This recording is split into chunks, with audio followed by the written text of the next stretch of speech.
அனைவருக்கும் வணக்கம். தமிழ்நாடு முழுவதும் எல்லா கட்சிக்காரனும் தான் கூட்டம் போடுறான். ஆனால் எங்கேயும் போய் எவனும் எந்த பிரச்சனையும் பண்ணுறதில்ல. ஆனால் நாம் தமிழர் கட்சிக்காரன் கூட்டம் போட்டால் மட்டும் எங்களுக்குன்னு எங்கேருந்து தான் கிளம்பி வருவாங்க அப்படிங்கிறது தெரில. ஏன்டா எங்கள் கிட்ட வம்புழுக்கிறதுக்குன்னே கோத்தாப்பேன் உங்களை நல்லா சோறு போட்டு அனுப்பிவிடுவாங்களாடா, எங்கள் கிட்ட சரசம் பண்ணுறதுக்குனே வருவீங்களாடா அப்படின்னு இந்த கேள்வியை முன் வச்சு இந்த காணொலியை ஆரம்பித்தா சரியாக இருக்கும் அப்படின்னு நினைக்கிறேன். கண் மூடி திறக்கும் நொடியில 20 லட்சம். ஏய் ஏய்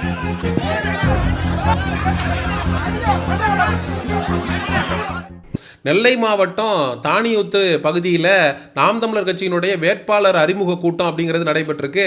அதில் கலந்து கொண்டு நாம் தமிழர் கட்சியினுடைய கொள்கை பரப்பு செயலாளர் திரு சாட்டை துரைமுருகன் அவர்கள் உரையாற்றி கொண்டிருக்கிறாரு. அப்படி பேசும்போது திமுகவையும் தாவேகாவையும் சும்மா கிளின்னு கிளிக்கிறாரு. குறிப்பாக தாவேகாவை 180 ஓவா டிக்கெட்டை 2000 ரூபாய்க்கு ராம் முத்துராம் சினிமாஸ் நெல்லையில் விற்றுக்கிட்டு இருக்காங்க, இங்கே பாருங்க அப்படின்னு சொல்லி ஆதாரத்தோட அந்த டிக்கெட்டை எடுத்து காட்டி தாவேகாவை கிளின்னு கிளிக்கிறாரு. விஜய், 180 ரூபா டிக்கெட்டை 2000 ரூபாய்க்கு விற்கிற நீங்கள் தான், பிளாக்ல டிக்கெட் விற்கிற நீங்கள் தான் நாளைக்கு ஆட்சி பொறுப்பில் தமிழ்நாட்டில் லஞ்சம் இல்லாமல் ஊழல் இல்லாத ஒரு ஆட்சி மயிரை கொடுத்து கிளிக்க போறீங்களா அப்படின்னு தாவேகாவை சும்மா கிளின்னு கிளிக்கிறாப்புல. திமுகவுக்கும் அதே நிலைமை தான். அந்த இடத்துல வந்தவன் ஊப்பியா இல்லை தாவேகா தற்குறியான்னு தெரில, சும்மா நெட்டு போதையில் ஃபுல் போதையில் ஃப்ரண்ட் சீட்டில் உட்காந்துருக்கிறான். வழக்கமாக இந்த தண்ணி அடிக்கிற கபோதிங்கெல்லாம் பின்னாடி எங்கேயாவது நின்றுக்கிட்டு பிரச்சனை பண்ணுவாங்க, கத்துவாங்க, கூச்சல் போடுவாங்க. ஆனால் எவ்வளவு தைரியம் இருந்தால் சாட்டை துரைமுருகன் பேசிக்கிட்டு இருக்கும்போது நீ ஃப்ரண்ட் சீட்டில் உட்காந்து, அதுவும் சாட்டையவே நீ கெட்ட வார்த்தையில் சொல்லி கேவலமாக பேசி அங்கேருந்து எப்படிப்பா உன்னை விடுவாங்க? இதே மற்ற கட்சிக்காரன் கூட்டம் போடுறப்ப நாம் தமிழர் கட்சிக்காரன் போய் நல்லா சரக்கை போட்டுட்டு அங்கே பேசிக்கிட்டு இருக்கக்கூடிய பேச்சாளரை அசிங்கமாக பேசிட்டு அந்த கூட்டத்திலேருந்து வந்துட முடியுமா? அப்போது சாட்டை தன்னை எவனோ ஒருத்தன் கேவலமாக பேசுகிறான்னு தெரிஞ்ச அடுத்த நிமிஷம் மேடையிலேருந்து அடிக்க பாஞ்சிட்டாப்புல.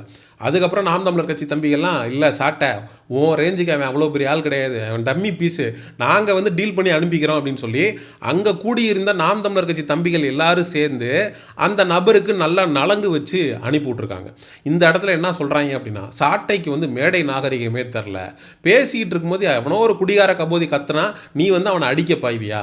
இது ஒரு தலைமை பண்புக்கு அழகாயிடும். டேய், ஒவ்வொரு முறையும் நாங்கள் கூட்டம் போடுறப்ப எவனாவது ஒருத்தன் தண்ணியை போட்டு மேடையில் நிற்கிறது, செருப்படுத்து எறிகிறது, கூட்டத்தில் கலவரத்தை ஏற்படுத்தணும்னு வர்றது, சலசலப்பை ஏற்படுத்துறது, இதே பொழப்பா வச்சுருப்பாங்க. நாங்கள் மட்டும் நாகரிகத்தை கடைபிடிக்கணுமாடா? ஏன்னா அந்த குடிச்சிட்டு வந்த கபோதி குடிச்சிருக்கோம், வீட்டில் போய் குப்புறப்படுக்கணும் அப்படின்ற அறிவு இல்லாமல் அவன் அடுத்த கட்சிக்காரன் கூட்டம் போகிற இடத்துல எகத்தாளம் பேசினான் அப்படின்னா அவனை மதுப்பிரியரே, நீங்கள் மது அருந்திருக்கிறீர்கள், நீங்கள் என்ன செய்கிறீர்கள் என்றால் உங்கள் வீட்டுக்கு செல்லுங்கள், அங்கே உங்களுடைய பொண்டாட்டி மீன் குழம்பு வைத்திருக்கிறார்கள், அதை நன்றாக சாப்பிட்டு விட்டு குப்புறப்படுத்தி தூங்குங்கள் அப்படின்னாடா சொல்ல முடியும்? நாங்கள் என்ன ஆயுதம் எடுக்கணும் அப்படிங்கிறத எதிரி தாண்டா முடிவு பண்ணுறான். அந்த குடிகார கபோதிக்கு என்ன சொன்னால் என்ன பண்ணால் அவன் அடுத்து இதை இன்னொருத்தனுக்கு பண்ண மாட்டானோ அதைத்தான் நாம் தமிழர் கட்சி தம்பிகளும் சாட்டை துரைமுருகனும் அவனுக்கு செஞ்சு அனுப்பிச்சிருக்கிறாங்க. அவனுக்கு செய்ய வேண்டிய மரியாதை அனைத்தும் செய்யப்பட்டிருக்கு. ஒரு நல்லவே இருக்கான் அப்படின்னா அவன்கிட்ட இந்த மாதிரி நடந்துக்கிறதுன்றது தப்பு. ஒரு குடிகாரன்ட்ட குடிச்சிட்டு அடுத்த கட்சிக்காரங்கிட்ட பிரச்சனை பண்ணுறவன்ட்ட அவன்கிட்ட எப்படி நடந்துக்க முடியும்? அவன்கிட்ட சபை நாகரிகத்தை, மேடை நாகரிகத்தை எப்படிடா கடைபிடிக்க முடியும்? இதே மாதிரி தான் சாட்டை துரைமுருகன் தேனியில் கூட்டம் போட்டு லெஃப்ட் பாண்டிக்கு எதிராகவும் தாவேக்காக்கு எதிராகவும் பேசினப்ப வண்டி நிறைய ஆயுதத்தை அள்ளி போட்டு நாம் தமிழர் கட்சியினுடைய தேனி பொதுக்கூட்டத்தில் எப்படியாவது கலவரத்தை ஏற்படுத்திடணும் அப்படின்னு லெஃப்ட் பாண்டியுடைய ஆட்களும் வந்தானுங்க. லெஃப்ட் பாண்டி மேலே கம்ப்ளைண்ட் ஆகி எஃப்ஐஆர் போட்டு லெஃப்ட் பாண்டி தலைமறையாகி அதுக்கப்புறம் மதுரையில் இருக்கக்கூடிய தல்லாகுளம் போலீஸ் ஸ்டேஷனில் நிபந்தனை ஜாமீனில் கையெழுத்து போட்டுக்கிட்டு இருந்தான். நாம் தமிழர் கட்சியினுடைய வளர்ச்சி அப்படிங்கிறது பலருக்கும் பயத்தை ஏற்படுத்தியிருக்கு. அதனால தான் ஒவ்வொரு முறையும் நாம் தமிழர் கட்சிக்காரன் எங்கெங்கெல்லாம் கூட்டம் போடுறானோ அந்த கூட்டத்தை சீர்குலைக்கணும் அப்படிங்கிற நோக்கத்தோடு எவனாவது எங்கிருந்தாவது வந்துடுறான். அப்போது இது முதல் முறை கிடையாது. தொடர்ந்து இதே மாதிரி ஒவ்வொரு கூட்டங்களையும் ஏதாவது ஒன்று நடந்துக்கிட்டே இருக்குது. அப்படிங்கிறப்ப நாங்கள் எதுக்குடா லைட்டாக ரெஸ்பாண்ட் பண்ணணும்? எனக்கு தெரிஞ்சு சாட்டை துரைமுருகன்ட்ட பிரச்சனை பண்ணிட்டு நாம் தமிழர் கட்சி தம்பிகிட்ட நல்லா வாங்கி கட்டிட்டு போனது தாவேகா தற்குறியாக தான் இருக்குமோ அப்படின்னு தோணுது. ஏன்னா இந்த மாதிரி சரக்கை போட்டு பிரச்சனை பண்ணுறது இவங்க தான் பண்ணுறதுக்கு அதிகபட்சமான வாய்ப்பு இருக்குது. ஏன்னா திமுக ஊப்பிகள்லாம் இது மாதிரி தனியாக சிக்கி வாங்கி கட்டிட்டு போக மாட்டாங்க. இந்த தாவேகா தற்குறிகள் தான் அரசியல் படுத்தப்படாத ஒரு முட்டாள் கூட்டமாக இருக்காங்க. அவங்களுக்கு தான் நம்ம எதிர்க்கட்சிக்காரனோட ஒரு இடத்துல போய் குடிச்சிட்டு அவனை எதிர்த்து பேசினா அப்படின்னா அவங்க காயடிச்சு அனுப்புவாங்க அப்படிங்கிற அவேர்னஸ் இல்லாமல் பல இடங்கள்ல வாங்கி கட்டிட்டு திரியிறாங்க. இதே மாதிரி தான் தேனியில் வந்துட்டு இருக்கிறவன் எல்லாம் வாங்கி கட்டிட்டு போனாங்க நாம் தமிழர் கட்சி தம்பிகள்கிட்ட. அங்கே தலைவன் பார்த்தீங்கன்னா ஏர்போர்ட்டில் சரக்கோட மாட்டுறாரு, தொண்டன் பார்த்தீங்கன்னா அடுத்த கட்சிக்காரன் போடுற கூட்டத்தில் ஃபுல்லாக சரக்கை போட்டுட்டு வாங்கி கட்டிட்டு போகிறாங்க.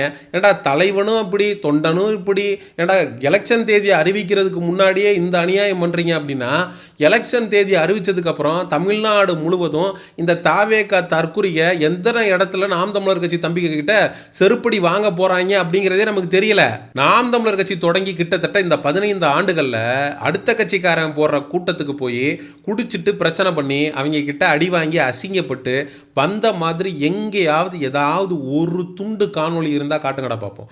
அந்த அளவுக்கு பக்குவப்பட்ட அரசியல் படுத்தப்பட்ட ஒரு கூட்டம்டா நாம் தமிழர் கட்சி தம்பிகள். கருத்தியல் ரீதியான விமர்சனத்தை நாம் தமிழர் கட்சிக்கு எதிராக வைக்கிறியா, நாங்களும் கருத்தியல் ரீதியாக உனக்கு பதில் கொடுக்க கடமைப்பட்டிருக்கோம். உன் கட்சிக்காரன் கூட்டம் போடுறானா அங்கே போய் தண்ணியை போட்டு நீ அலம்பல் பண்ணுறியா, அங்கே போய் எகத்தாளம் பேசுறியா, அதெல்லாம் உன் கட்சிக்காரன் நடத்துகிற கூட்டத்தோட வச்சுக்கணும். நாம் தமிழர் கட்சிக்காரன் நடத்துகிற கூட்டத்தில் வந்து அந்த கூட்டத்தை சீர்குலைக்கலாம், அந்த கூட்டத்தை நடக்க விடாமல் பண்ணிடலாம் அப்படின்னு மனப்பால் குடிச்சிங்கன்னா இதே மாதிரி தான் நாம் தமிழர் கட்சி தம்பிகள் கழுதப்பாலை நல்லா வாயில ஊற்றி வீட்டுக்கு அனுப்பிடுவாங்க. இதில் நம்ம தெரிஞ்சிக்க வேண்டிய முக்கியமான விஷயம் என்ன அப்படின்னா, குடி ஒருத்தனை எந்த அளவுக்கு கொண்டு போய் சந்தி சிரிக்கி விடுது பாருங்க. இந்த நபர் மட்டும் குடிக்காம இருந்திருந்தான் அப்படின்னா இந்த கூட்டத்துக்கே வந்திருக்க மாட்டான். அவன் பாட்டுக்கு அவனுடைய கௌரவத்தை அவனுடைய மரியாதையை காப்பாற்றிக்கிட்டு வீடு போய் சேர்ந்துருப்பான். ஆனால் குடித்ததுனால தான் அடுத்த கட்சிக்காரன் கூட்டம் போடுற இடத்துல போய் ஃப்ரண்ட் சீட்டில் உட்காரணும்னு தோணுது. உட்கார்ந்தது மட்டும் இல்லாமல் அந்த கட்சியினுடைய நட்சத்திர பேச்சாளர், அந்த கட்சியினுடைய கொள்கை பரப்பு செயலாளர் பேசி கொண்டு இருக்கும்போது அதை இடைமறிக்கிற அளவுக்கு தைரியம் வருது. அப்படி இடைமறித்து நாம் தமிழர் கட்சிக்காரன்ட்ட பூரா வாங்கி கட்டிக்கிட்டு அங்கே இருக்கிறவெல்லாம் போட்டு அடித்து கும்மு கும்பி தான் அமுச்சு வச்சுருப்பாங்க. இந்த அடி வாங்கிட்டு போன தற்குறியோட பொண்டாட்டி பிள்ளைங்க முதல்ல இவனை மதிக்குமா?